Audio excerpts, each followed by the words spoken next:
Ever feel like you're wrestling an alligator?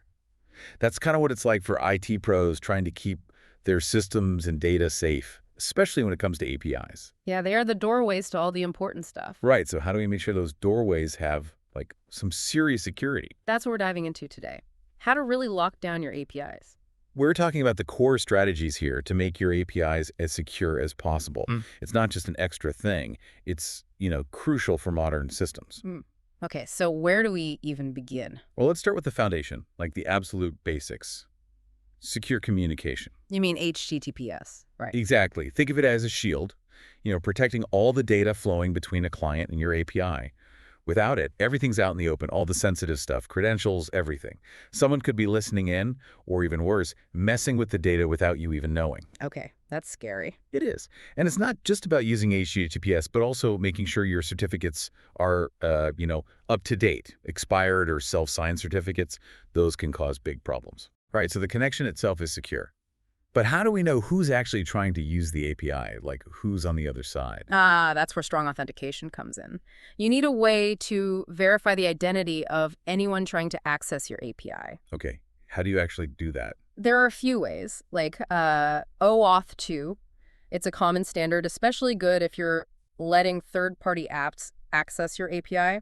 They get limited access without you having to hand over user credentials. Makes sense. And then there are API keys. They're basically unique identifiers, kind of like a password for your API. Yeah. Simpler, good for direct client-server communication. So which one should you use? It really depends on what you're doing, like your specific use case. The important thing is to choose the right method and manage those credentials carefully. Keep them safe.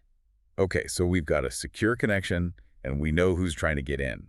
But showing ID doesn't mean you get access to everything, right? You got it. That's where authorization comes in. It's about controlling what authenticated users can actually do. You got to set clear boundaries, define who can access what resources, and what actions they can take. So like different levels of access for different users. Exactly. A lot of times, people make the mistake of being too generous with permissions. It's like giving everyone a key to the vault. You don't want that. You need to have fine-grained control. Something like role-based access control, RBAC, can help you manage all that effectively. Makes sense. We've covered secure channels, controlled access for the right users. But what about someone trying to, overload the system? That's a real danger. We call those denial of service attacks, and they can bring everything to a halt.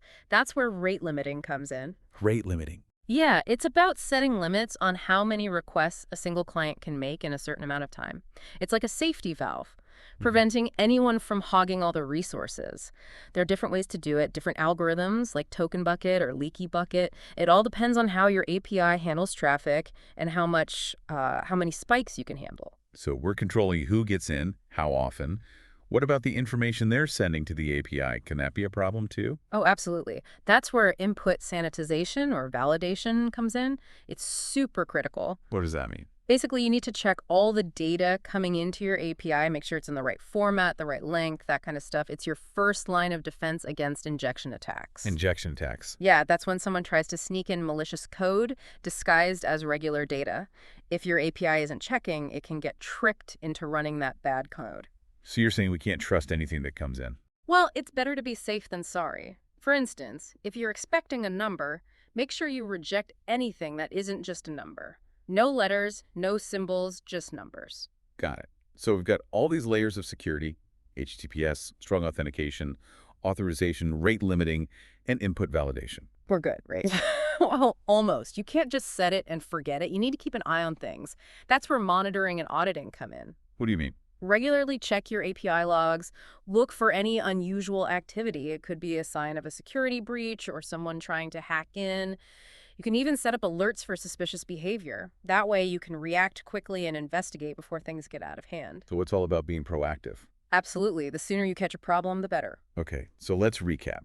The key takeaways here are HTTPS for secure communication, strong authentication to verify who's using your API, authorization to control what they can do, rate limiting to prevent abuse, input validation to protect against bad data, and of course, constant monitoring to stay ahead of any potential threats. It's a layered approach. All these elements work together to build a really strong security posture for your API. And neglecting any of these could leave you vulnerable. Yeah, it's like a chain. It's only as strong as its weakest link. So think about your own systems, your own APIs. Which of these areas needs your attention right now, and what can happen if you don't address it? That's something to think about. Thanks for joining us for this deep dive into API security. Don't forget to subscribe to our Topictrick YouTube channel for more videos like this. See you next time.